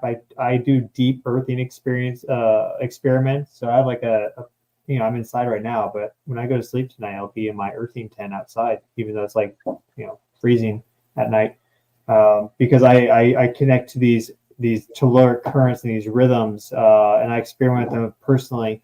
But when I was there in the mountains sleeping, it was completely quiet at times, completely quiet. And that was really interesting, because it was so quiet that there was a single cell tower on the ridge, like pretty far away, like pretty far in the valley. There was a single cell tower. There was no Wi-Fi that reached my tent. There was a Wi-Fi router a little further away, like in camp, but those die out pretty quick, as everyone knows. So the only artificial electromagnetic field that I was aware of was that cell tower. And I've had this experience in other places too. And when you wake up in the morning, your brain typically is at a lower noise level. Like, I mean, people understand that, you sleep and you go into deep sleep to regenerate and repair. So your noise levels go down, and those weaker signals are able to stand above that low tide. And that's when you get dreams, and let's say like vivid dreams or lucid dreams, whatever, right? But there have been times, many times now, I have good hearing. It's been many times now where I've woken up, and before my system fully comes online and my noise levels are down, I can hear those sort of like cellular signals. And it's very clear because it's not just a hum. It's like a very clear signal modulated wave. So it'll be like, and then it'll go quiet. And that would have been like a data packet. And then like, and so you can, I can hear these cellular waves at times. And people that are sensitive, I think what happens a lot of the time is like, oh, I have tinnitus. It's like, no, you just are able to hear every single wave in your area so much that it becomes a hum that you think is tinnitus. But I bet if you went to that quiet area, you wouldn't have tinnitus anymore. Because there's times I'm sitting places like a busy coffee shop in a city, and I can hear all these like hums and everything, and you just kind of have to drown it out. But that's because I'm able to pick up on these waves, and I think more people are able to do that than like they may realize. I think it's actually fairly common. A lot of tinnitus is actually just we've over the past 50 years kind of like insidiously added these frequencies into our environment. It's been so slow that if we turn them all off instantly together, like around the world, I bet people would be like literally a mind-blowing experience for probably everyone. But because like, oh, well, let's add another one here. We'll add this. We'll put in a 5G. It's like you didn't have a before and after. Is this, long-term change in that. And so it's affected people. And now, oh, I have tinnitus. It's like, no, you may not have tinnitus. You just may be in a very busy environment. You're in an apartment. There's 12 Wi-Fi routers next to you. There's 20 smart devices per apartment. There's the power grid. There's all the towers outside. There's all the hospital and military signals. I mean, I could just keep going on. It gets crazy. It's funny. I considered myself hearing impaired. because when I'm out with a group of people, if there's too much background noise, I can't hear shit. It's like maybe the fact is that I'm picking up so much that I can't hear. I haven't learned how to filter that stuff out. And basically, in many ways, I have become more secluded and more of a, you know, I don't want to use the word not separationist, hides from the world, recluse. I don't want to say the word recluse, but in more often cases, like I don't go out to places anymore because I don't enjoy it. Because if the volume of the restaurant, venue, crowd, whatever is too loud, I'm not enjoying myself. I can't hear what I came to hear. I can't carry on a conversation with someone. So maybe it's the same as tinnitus, is that I'm just picking up too much. And I'm not able to filter it out so that I can actually focus on the conversation at hand. What do you think about that as a hypothesis? Yeah, I think everyone has different levels of sensitivity. And I think a lot of people are realizing that they're more sensitive to these things than they may realize. Sorry about that. It's getting blinded. It's nighttime here. All right, so I guess we better keep going because, dude, obviously we could be doing this for 4 hours, 5 hours, no problem. So let's move it into biology for about 20 minutes. And then you've got 7 questions, and I tend to think that those are going to be pretty deep questions. So what is your take on how these vibrations help support let's call successionary soil movement. So from dirt to soil. All right, maybe I should back it up. In my experience, I don't know if you know much about me. My claim to fame is I started playing with fish manure when I was a kid. I learned how it had this benefit with plants, this relationship between fish and plants. We now call that aquaponics. Back then, there was no name for it. And to be honest, people thought I was a lunatic because they're like, no, there's no relationship between fish and plants. But needless to say, I started doing experiments on how to extract soil biology from compost that I could then apply easy to soil or to dirt to start turning it into soil. And so I went through the process of what I call stripping. So it's gentle collision. So I basically take compost, submerge it in aquaculture waste, add some castings, and I agitate it. So I mechanically separate it by colliding it off itself. So by colliding organic matter, I'm pulling off the humates, the fulvics, the humic acids, of course, the organisms, the fungi, bacteria, protozoa, blah, blah, blah. And so once I get this slurry out, I then wanted to be able to separate it to create a shelf-stable product because the slurry itself has such a high, we call it BOD, biological oxygen demand, that it goes anaerobic within a day. And depending on the temperature, it could be hours. So I started playing around with different dewatering methods. So bags, screw augers, and then I went into vibration. Just because I was not satisfied with these other methods. They were too complicated, too labor intensive. I wanted to just vibrate the liquid out of it. And so when I started getting into this using vibrator, I got into different frames, different isolation points like rubber grommets, different types of vibrators, different angles, 4-mount, 2-mount, double vibrators, which didn't work. They canceled each other out. And then I got into what I want to call regulators. It's kind of like a variable frequency drive. And so I would notice that at certain points, depending on the concentration of the matrix that was in this vibrator, I like to call it a chymatic separator or a chymatic waterer. When I got to a certain point in that vibration, the water just fell out of the matrix, just fell out of the compost. If I was too high or too low, it would just kind of drip, drip, drip. But once I hit that sweet spot, resonance, for lack of better words, That liquid just fell out. Now, when I took that liquid and started applying it to engineered soil, which is 99% sand, 1% organic matter, which you cannot get advanced biology to hold because everything just washes through. There's not enough organic matter for the fungi to colonize, so they die off immediately. But what I noticed was when I applied this to these engineered soils, 2 applications in, I would get about 6 to 8 inches of chocolate sand. Now, I did not affect the structural integrity of the soil because think about a putting green. It's got to be rock. It's got to be like a pool table, right? So you can't affect the structural integrity of the engineered soil. But the only way to get life into it is to create a complex, a matrix that supports the biology, the fungi and the protozoa. What it did was aggregate. So that was by vibrating this organic matter. When it came into contact with the sand, it started to bond the sand particles together in a way that they would aggregate. And as they aggregated, now they held more water. They allowed all this advanced biology to take hold, and the plants just absolutely exploded.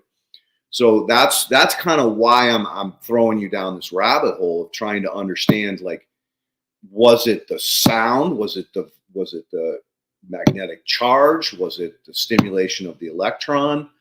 Or was it just the fact that we created the aggregates that stimulated the biology to explode? What do you think on that one? Yeah, well, I'm glad you told the story. That's very interesting. One thing, it has to do with the water for sure. Every water molecule is a little magnet because it's a dipole, it's polar. So those are just some of the terms. And you have the two, it's H2O. So you have the 2 hydrogens, you have the oxygen, they have this bend between them, and the electrons are attracted to the like atomic nucleus of these a little bit differently. So you're more likely to find them in certain areas than others. And that will overall change the charge distribution because you have protons, which are positive, neutrons, which are neutral, and electrons, which are negative. So you get a slight positive charge, and then you get slight negative charge on a water molecule. So it is a mini magnet as a result. And what happens in the atmosphere, for example, with the clouds or rainstorms or thunderstorms, is they get electrified. The stronger these vibrations, and the stronger the wind and everything, it's moving it all past it, itself and everything, it builds up these big charges. So you working with sound, by physically vibrating this material, you were effectively putting charge into the water and giving it charge. And water has been shown to be able to hold electromagnetic energy. And it can actually capture some of these energies which we didn't think was possible until we learned about, they're called water quantum coherency domains. It's able to capture some of these very low frequency energies and hold on to them. That's a kind of a different story though. Very, very interesting though. But regardless, by vibrating that, you were different molecules have different weights, different sizes or rocks or whatever. They all have their own specific resonance. So doing that frequency sweep would then move through that. But the water itself, by being vibrated, was building up this charge, and then it would hold on to that pretty nicely. Water holds on to a charge pretty well, especially if it has ions contained within it, which if you did this whole thing, a lot of those ions would have also moved with the water because they have a charge, the water has a charge. They're like, hey, we're all friends already. Let's just go together. So then they would leave, and then those ions would facilitate a lot of the binding to create that chocolate sand, as you called it. Because quartz crystals, like this one right here, they are pretty resistive. But if you can start to bind 2 different sites, like little micro erosion spots, things can latch on to like open ends, and you can start to break down and create like more organic matter, or more I guess like living soil, you could say. These living matrices. So it sounds like you discovered that sound vibrations are able to create electromagnetic vibrations and charges within the water and these different matrices and mediums.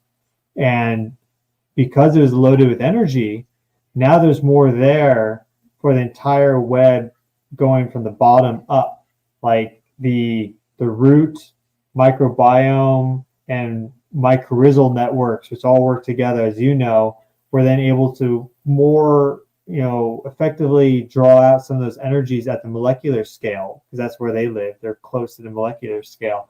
And then the plant was able to take the larger products of that, these different compounds and chemicals and stuff, and then feed it up and nutrients into the plant body, and then the plant's happy or whatever it is. So that would be kind of my thoughts on that. I think it's really interesting. You definitely, you definitely filled a hole I did not know before. And the fact that, again, this was organic matter, so it was compost. There was no sand, silt, or clay in it. Ironically, throughout this process, I generate sand and clay through what's called biogeochemical reactions or remineralization. So even though I'm putting in 100% plant matter, when I get done, I get a lot of sand, and then I get these nano clay particles and nano sand particles after the vibration process. I mean, super, super fine. But the organic matter itself is a cation exchange site, both positive and negative, and absorbs that water. So the water's the magnet, but it's being absorbed into the organic matter, which is holding it in place and attracting those ion minerals that were broken apart during this biogeochemical, physical, vibrating activity. So that's cool, dude. I never thought of that before. That it was actually, I was charging the water more than I was charging the particulate itself, the cation exchange sites. That at least makes sense to me, because you're vibrating the water and they're going to be moving. It's a liquid. Yep. So they're going to be moving past each other easily, and that's going to create all these static electromagnetic potentials that build and then get moved and stored in various ways. And water is really kind of the key, and something that I want to do more research into and also more videos on. I talk about all this stuff on my channel. For anyone that's watching, you can just go to @Stefan Burns on YouTube. But regardless, the interesting thing about water, there it is. The interesting thing about water too is that it's like, I think sometimes we forget to think of the relative sizing of molecules. And so we think DNA, like a lot of people think DNA is like the smallest part of our body. It's actually a pretty big molecule. I mean, there's all these base pairs, which are made up of different amino acids. Amino acids, of course, are made up of various elements like hydrogen, nitrogen, whatever. So they're big. And then they're wound, and the chromosomes, they're big things. And then our cells, of course, are much larger. Water molecules fit into and hydrate every single bit of DNA. They hold, in many ways, they're responsible for holding DNA structure together. Or like collagen fibers, DNA hydrates around collagen protein. So you honestly have more water than you have, you have a lot more water than you have collagen or DNA or any of this stuff. I did a talk with Dr. Gerald Pollack. We love it. Big fan. Yeah, that's one of the ones I watched. I watched 2 of your episodes. That's right. I remember now. And that's why I thought to reach out to him, because I saw him on here. I was like, well, you probably jump on mine too. And I didn't know this until we talked, is that the latest, research shows that by molecular count, water is 99 out of 100. So for every molecule in your body, not volume, every molecule in your body, one of them will be like, a sugar or DNA protein, whatever, right? And 99 will be water. So they hydrate and fill in and surround everything. And they are the great mediator for this electromagnetic energy, because they themselves are these little magnets that reorient and combine together these hydrogen bonds and these larger coherency domains. They hold on to electromagnetic energy And DNA, for example, is highly conductive.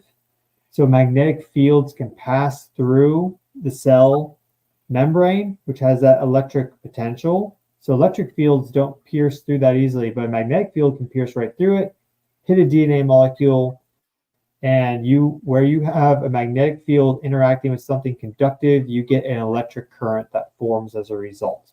And likewise, when you have an electric current, that creates a magnetic field. So they interact together. So then to take that back to photons is kind of another level of like analysis and everything. Like, how is a photon actually mediating that? But what these magnetic fields, like the Schumann resonances, are doing is they're inducing electric currents in DNA. Any little free electrons that are floating around in DNA, the base pairs, whatever, they can then move around, and that can change how DNA actually expresses itself, because where you have these electrons, that changes the vibration of the DNA itself, and that vibratory essence and charge. This seems to be the case.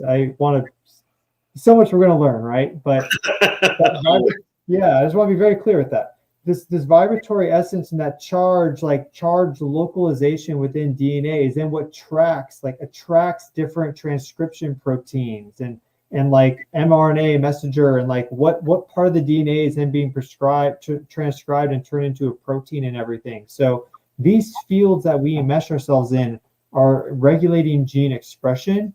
That research is very clear when it comes to pulse electromagnetic fields. They see that consistently, study by study by study by study, gene expression changes with pulse electromagnetic field therapy. So you're literally changing your blueprint, like how it expresses itself when you use those types of modalities. But water is also doing the same thing. Because it has this electromagnetic structure, it is also interacting with these energies of our environment. And so I think just what my intuition is telling me about what you discovered with your kinematic separators is that you were creating greater electromagnetic potentials in these mediums. And so they were also probably able to better absorb the natural energies of your environment. And they just became more like vital. You were able to transfer energy from, let's say, a diesel generator. I'm not sure how you vibrated them, and bake that into whatever these soils and organics were. So, and the plants love that. A real interesting study. A gentleman, a German or Russian physicist, went to a part of Venezuela where they have those unexplored mountaintops in the jungle, and the water comes down off the mountaintop. The local indigenous call it the mother of all waters. And he and his team hypothesized that this water would have more energy by the magnitude of, say, 2 to 10 than water that we have in other parts of the world that have been exposed to humanity, for lack of better words, right? They found it had the magnitude of 100 or 1,000. I got to find this thing again. 100,000 more magnitude of energy than the water that we have around us. So this is going back to the same thing that you're talking about, is that this is like, it's supercharged water. And in many ways, if you look at Pollack's work and the easy zone and the exposure to, thermophilic particulate, for lack of better words, that would then translate into cellular food when it was in situ, when it was placed in a new environment. It would be like the perfect feast, banquet for whatever was there, both through the clean water, through the biostimulants of the ions, the bioinoculant of the biology that had attached to those organic particles, just creating the perfect matrix to jumpstart or move soil succession at light speed. So thank you for sharing that. I mean, this has been really enlightening in a lot of ways, because everyone I've ever talked to about this process, and even when I use the word climatic, they still don't get like what you're putting together as the understanding of how, and Pollock would say it. He's like, there's like billions of water molecules in a cell, something insane that's kind of almost impossible to wrap your head around, right? Yeah. Have you ever heard of this cat called Michael Bolly? No, you have to tell me about him. Oh, dude, I got to dig this paper up.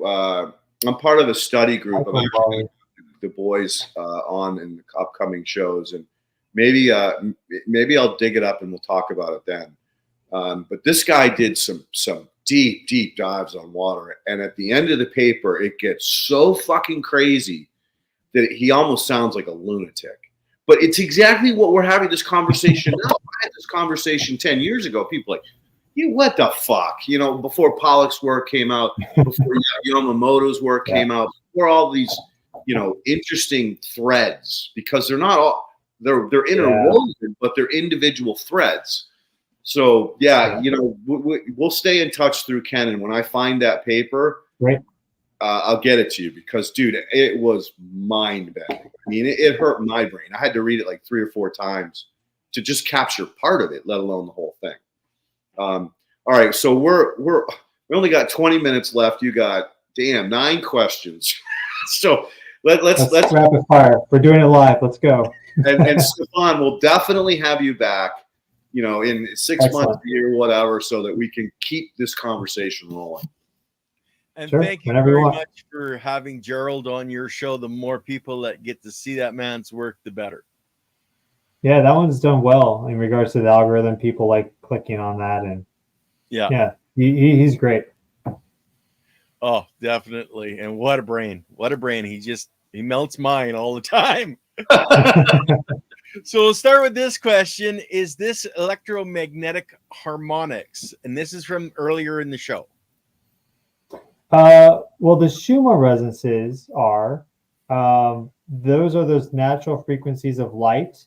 And the first one at 7.8 hertz, specifically at 7.5 hertz, is the same wavelength as the circumference of the Earth. So the Earth is, I don't have a ball next to me, but it has this actual size to it, and the wavelength is the same as circumference. So when the light wave is pulsing around the Earth, it's doing one wave crest to trough every single rotation around.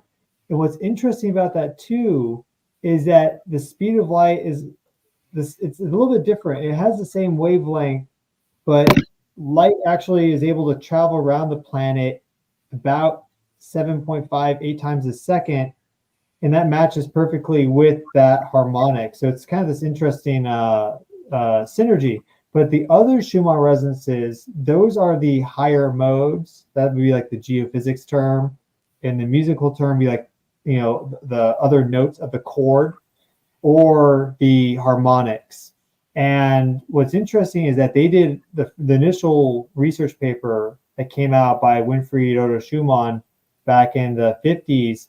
He calculated out those harmonics using like the physics formulas and everything. And then when they actually observed them, his foundational mode is correct, because that's a super simple calculation. It's 300,000 divided by 40,000 kilometers, and then you get 7.5 hertz.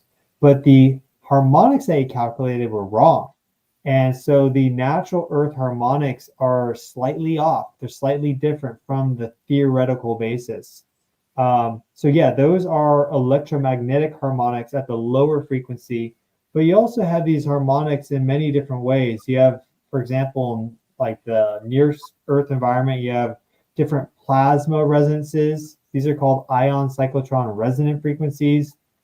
The weight of a ion, like a calcium or a sodium or an oxygen or a proton or electron, are all different.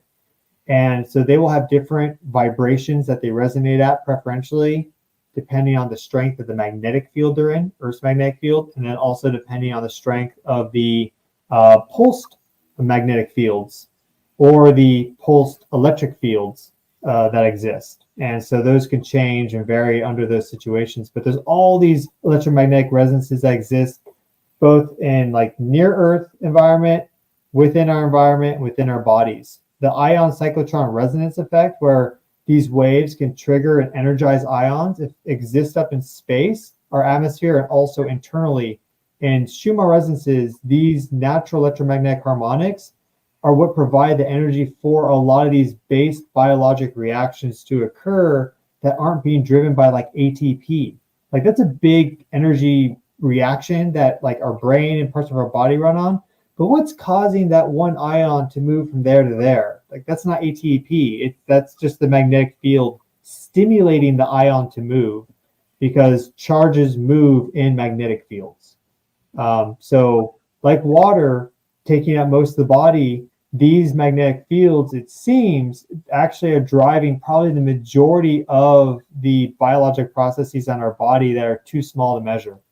And we have like the theoretical basis for that, but it's kind of quantum at that point. When you observe something, you disrupt the system, so you can't observe it. The electron microscope is shooting a beam of electrons at something. Of course, it's going to look different if you're blasting with electrons. Mm-hmm. So it's this, you kind of have to go on some of this stuff. That's where these supercomputers. Hope that answered your question. That was great. Yeah. You're saying something about the supercomputers, Leighton? Yeah, that's where we're going to need them AI and machine learning to really, because we can't look at it, we can't observe it. Like you said, if we observe it, we fuck it up. So, sorry, I don't want to slow down the questions. Looks like they're still coming. Your opinion on HARP? Yeah, I have a video on HARP that I did, so you should watch that. I guess we could bake it in somewhere. Just go to my channel, you'll see that. I'm also going to post this on my channel. But my opinion on HARP, it's not hard to research into HARP. There's actually a lot of good research on HARP, and there's research on exactly what it, like, these are called ionospheric heaters. Basically, they take a whole bunch of microwave radiation, so microwave frequency photons, and they shoot it at the ionosphere, and it's able to create these zones of ionization. So the ionosphere is our upper atmosphere. It's a weak plasma. Not everything is ionized. Not all these gas molecules have broken into their charges. When you shoot microwaves at it, you ionize more of them. You create these holes in the ionosphere, and then that energy is actually able to go out into space, into the radiation belts. And they've been able to modulate the Schumann resonances using HARP. They've been able to create ion precipitation events because of HARP, where you take all these extremely powerful ions and plasma ions of the radiation belts and cause them to rain down. These are ions that are traveling near the speed of light. Our magnetic field is a particle accelerator naturally. So they're called relativistic electrons and protons. They're traveling at relativistic speeds, near the speed of light. Very powerful. They can break thousands of chemical bonds. So you kind of like open up a little hole in the ionosphere, and then you let a flood in as a result. Like you would not want to poke a hole in the Hoover Dam, not because the actual hole that you drill is going to cause the whole dam to collapse in and of itself, but the water pressure behind it could perhaps cause some big problems, and the erosion then. So these ionospheric heater experiments are really, really dumb, and we really don't understand this stuff in terms of its virgin state, because we have the same effects happening as HARP on a global scale due to our power grids. They're lower frequency, but they're measurable everywhere, and they induce these ion cyclotron resonance effects that cause these ions to precipitate down. And we didn't measure the radiation belts until like the 50s. They were named after Van Allen, who did a lot of the crunching of the numbers and everything. But we've had power grids since before then. So we actually don't know what our near-Earth environment was like in its native state before we really started to mess with it. So HARP is not good. It's also like, can it induce earthquakes or things? All the mechanisms are there. It's just kind of a question of like, have we done that? Is that maybe hushed up? That's like kind of a conspiracy rabbit hole, for example. But the research is out there, and it's powerful in how it affects the geophysical energetic layers of our planet. So if you want to learn more about it specifically, I think my video is like 45 minutes long. So go check that out. Yeah, definitely. Recommend. So Leighton, you had sent this to me. Yep, that's the paper. I want to make sure it gets into his hands and the audience's hands. It's a real deep dive on what he's talking about as far as these forces within the water. And if you scroll down a little, you'll see a picture of this guy. Look at him. He's a madman. Looks healthy. Yeah. Great. I wrote it down. I'll read it. I need to read Yes. papers like that. So great. Thank you. Okay, and we'll go on to our next question from Ghetto Heavy. Could the energy be projected down into the earth to cause the earthquake? And that's when we were talking about the Hillary, or one on the West Coast. Or the ionospheric heaters and HARP. Yeah. So if you create this hole, then you release that flood. And if it's in a zone that has a faults that are at these critical stress thresholds, then what happens is these ions now go from the radiation belts, which are at 2 Earth radii away, 5 Earth radii away, 9 Earth radii away. They're like way out there. They're now raining down into the ionosphere, which is this weak plasma. Well, now it's not a weak plasma. Now maybe it's a moderate plasma. Maybe the voltage of that area goes up to 400,000 instead of 250,000. Typically, the ionosphere is so conductive that any differences in potential like equalize out. And so it's known to have an equipotential. But during space weather impacts, during these geomagnetic storms, these big potential differences can form. Like at the poles, the polar cusp, the magnetic field where it comes down, it's funneling all these solar wind ions, can raise the potentials up to like 400,000. So theoretically, you could have the same effect if you pinpoint a zone and it's strong enough that you could cause this localized increase in the electromagnetic energy of the ionosphere. And once you have a potential difference, you have a high potential here, low potential there, and you have a conductive medium in between, you create an electric current. And so it flows and it pulsates through. These electric currents in the ionosphere are very strong. They induce telluric currents in Earth's ground surface. And the tellurics in Earth's ground surface can be very strong. They can be millions of amperes in strength, depending on the depth of the current, like where it is. Because the Earth gets more conductive the deeper you go. Also depends on the geology. But now if you induce this super high powered, like high ampere current in the ground, there's a fault that's at a critical stress threshold and it passes over that and it breaks those molecular bonds, boom, you have an earthquake rupture. So it's a question of how close is it to that stress threshold and also how powerful is the energy passing over it. It's not powerful enough, it's not going to do it. It'll just get it closer. But if it is of a sufficient energy level, then boom, you can trigger it. So it is all possible. It's all possible. I always like to say anything is possible, even if it's unlikely. It is possible. Yeah, precisely. Yeah. So I wanted you to confirm or deny this. 100% linen blocks EMFs? Natural fibers are good. They are definitely good for earthing and grounding. They don't block EMFs so much. You'd want copper, silver, or gold for that. And there's certain EMFs that they'll block, and there's others that they won't. It depends on the frequency, and it's also related to the power. But to keep it simple, if it's a high frequency, it's pulsing very quickly. Every single cycle, every single pulse is an opportunity for that photon to interact with something.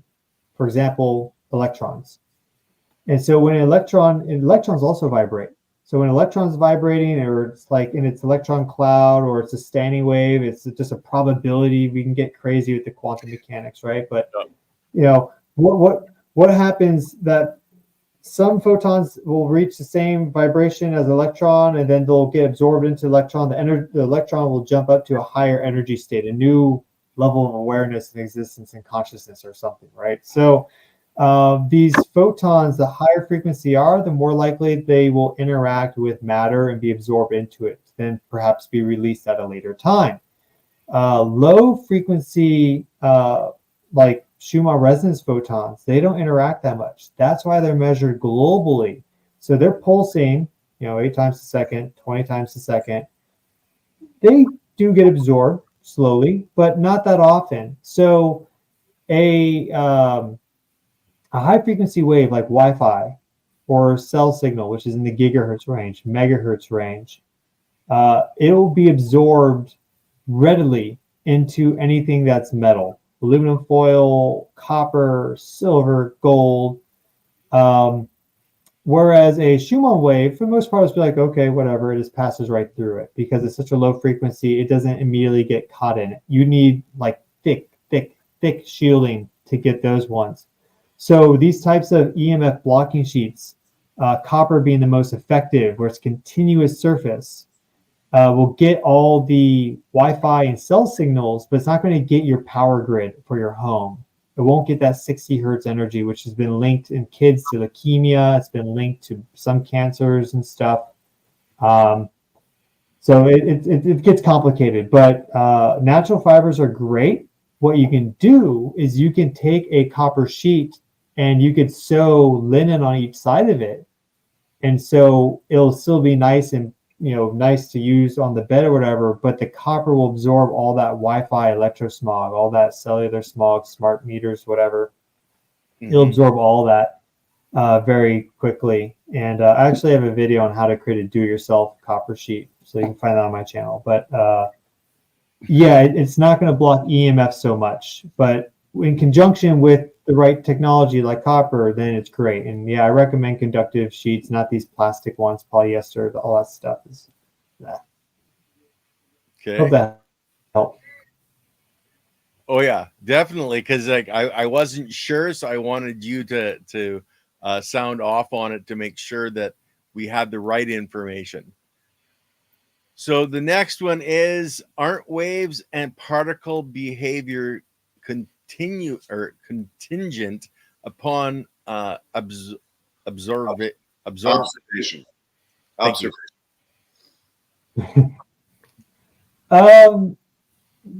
Yeah, that's kind of a hard question. I don't think I'll be able to answer it. But it does seem that the waves are really a manifestation of all the particles and how they're expressing themselves collectively in space-time. So we focus on a wave, but really the bigger picture is like interference patterns, like 3D interference patterns.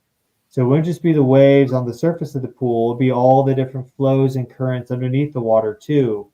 And so it's when you have one wave going like this, in this direction, and then you have a higher frequency wave on it too, they're going to combine to a new type of waveform. So these photons zipping around with all their own levels of vibration, they're creating all these disturbances, which then combine into whole new waveforms and stuff, whole new disturbances. And you can really get a better sense of this when you take one of those sound boxes that goes like, like a drone that goes like these sound healers use them. And they can layer in multiple sound waves, and the soundscape instantly changes when they go from one wave to two or two to three. And so that's really interesting. I also think about that, like when you have two people, like their biofields, and then you add a third person, then it changes dramatically instantly because there's now a third like wave coming in from them, third set of vibrations or resonances. But yeah, like how we observe these things, at the base level, like how we observe things changes kind of what we see. So that's why I'm all for better understanding this stuff. I'm also in many ways kind of against taking observations scientifically in some aspect, like brainwave observations, for example. The fact that you're observing them is also kind of changing them. You have like a headset, like the ones that they have now are often headsets that use Bluetooth. Well, that Bluetooth signals, pumping a bunch of energy into your brain.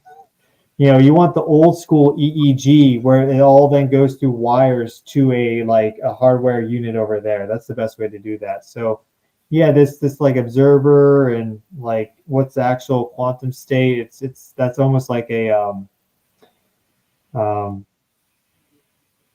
it's almost like a religious discussion or like a faith discussion. Like it's kind of not something that there's like a definitive on it. It's kind of like, what do you believe in many ways.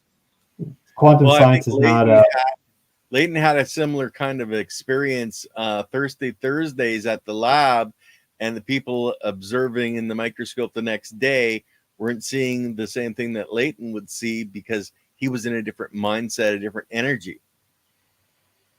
yeah. Okay, we'll go on to the next one. Does Stefan know anything about pyramids, not the ancient ones, but the ones people used to sit under in the 80s? Well, I've been inside the Great Pyramids, so I know about the ancient ones to some degree. They're very energetic. They have crazy energies. But in regards to those ones in the 80s, made out of the metal, I would like to do some experiments with those. Eventually, I'll have all the gear to measure these energies. So then I guess we'll be playing with the whole observation thing. But So I'm a buddy that builds them. What's that, Leighton? Oh, really? Okay. Buddy that builds those. Mm-hmm. Well, I'll have to get him on the show. Yes, definitely. I would love to have him on the show. Leighton, are you in New Mexico? Is that what you said? No, I'm in SoCal. Oh, okay. I'll be there in December, so maybe something can work out now or later. But regardless, if they're made of metal, they're going to be interacting with that electromagnetic interference pattern. Mm-hmm. And if you put in a geometry of very precise angles, then that is going to create some sort of geometric resonance within the electromagnetic field. So exactly what that looks like or how that feels, I don't know, but I'd imagine that it would have some sort of harmonizing influence, because I mean, sacred geometry is a thing, and most buildings nowadays are not built with like sacred geometry in mind, or spirals, or these pleasing aesthetic shapes. So these pyramids and triangles are, fractal patterns, Fibonacci sequences, and spirals, and all these things. Those are seen throughout nature all the time. So if you were to create these types of shapes with these types of pyramids and everything, I think that would definitely have a harmonizing influence. But like in regards to me sitting underneath one and feeling it, like, or measuring it, I haven't done that yet. But luckily, I'm not too old yet, so I'm only like 60. Hey, I'll beg John to get one out here, and then you can play with it. I know he was building one for Burning Man. He was actually building a really large scale one for Burning Man, but he couldn't guarantee that he was going to be finished in time because of the amount of work that was involved. And thank God he didn't go, because we all know what happened this year. It turned into a mud bath. So anyway, I just pinged him, Ken. I'll get him talking to you, and then Stefan, I'll get him your information as well. So maybe you can have him come on your show as well. Oh, cool. Yeah, that'd be great. My channel loves these things, so. Yeah, we love them here too. Yeah, we're all about it. What would would love to know what he thinks of Bluetooth. So Bluetooth, they've done some clever marketing on, and I used to fall for this. They say it's a low energy signal, and it is lower energy than like the main Wi-Fi chip or cellular chip. Because if it was the same energy, the phone would die super quickly, or whatever your device is. Doesn't mean it's not using similar frequencies of electromagnetic, waves and stuff. So yeah, it's like lower energy draw, and it's still the same stuff though. So I never put my phone and talk like this, almost never. It has to be like a crazy situation. It's like a 5-second thing, like, okay, I'll get back to you, and then boom. Normally it's speaker, or very rarely I will use Bluetooth headset, but again, it's like I doing it very intentionally. I know it's going to be short duration. I'm not so afraid of these fields. I think like a little exposure is going to instantly kill you, but you don't want to be doing this long term. So people that keep the Bluetooth headset in all the time, that's a problem, because it's also how close it is to you.